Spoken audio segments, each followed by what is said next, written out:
সালাম আলাইকুম। সবার কাছে দোয়া চাচ্ছি বাংলাদেশি প্রবাসী ভাইদের জন্য। কারণ যে আকাশে ঈদের চাঁদ দেখার কথা, সেই আকাশে একের পর এক মিসাইল ভেসে পড়ছে।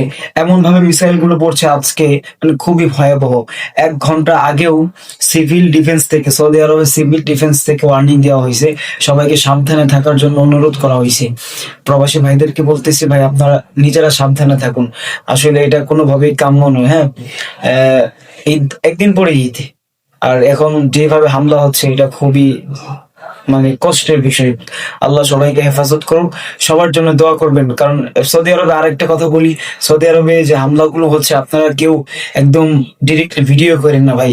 কারণ অলরেডি দুবাই, বাহরাইন, তারপরে কুয়েত, হ্যাঁ দুবাই থেকে, তারপর বাহরাইন থেকে, কাতার থেকে অনেককেই গ্রেফতার করছে। সৌদি আরব থেকে অনেকে, আমার পাশেই আমি যেখানে থাকি এর পাশেই সিকো থেকে একজনকে গ্রেফতার করে নিয়ে গেছে। ভাই আপনারা দয়া করে ভিডিও করবেন না, এমন এমন ফুটেজ গুলো নেবেন না যেগুলো এই দেশের জন্য ক্ষতি হয়। সবাই সাবধানে থাকবেন। আসসালামু আলাইকুম।